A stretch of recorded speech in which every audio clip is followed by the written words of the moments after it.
Hey guys, welcome back to Free Car Repair. Our mission here at the garage, guys, is to save you as much money as we can. That's why we make these absolutely free videos. Let's go ahead and start on it now. Specifically, we'll demonstrate on a 2012 Ford F-150 that we have right here. But even if you have a different year, that generation, the video may be helpful. The first fuse box that we'll be working on will be the one under the hood. When you open the hood on your Ford F-150, right above the radiator, you will have a fuse box. When you open it, you'll see your relays right here and the fuses as well. Now, let's explain why it's super important to test fuses and relays so you don't waste your money and time.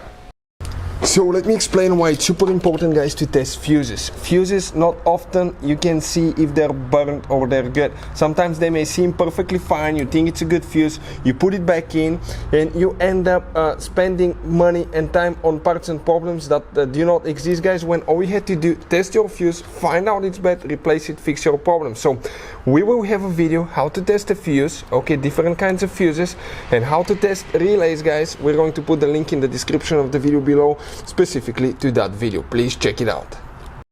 So the fuse that we'll need to check will need to come in that row right here, and if you start from the very left side, even if you have a missing fuse, you count it 1, 2, 3, 4, 5, 6, 7. That 30 amp fuse here, you need to check that fuse in that fuse box.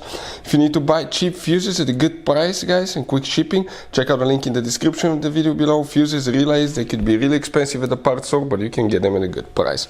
Another fuse will be in the fuse box that's in the cabin on the passenger side, underneath the glove box, on by the kick panel there, guys. So which fuse we need to check here specifically now? We need to check fuse number 33, guys. So 33 will be, if you come right here in that third row of fuses, that's 30, 31, 32, 33, that 10 amp fuse, you need to check that fuse right here. Hey guys, hopefully the video was helpful. If you have any questions, don't hesitate to let us know. Leave a comment below. We'll try to make a video for your specific problem. Like, subscribe, comment, let us know what you think. And guys, by the way, we have more than 19,000 free repair videos on our YouTube channels, videos that can save you thousands of dollars in repairs. Thank you for watching and see you next time.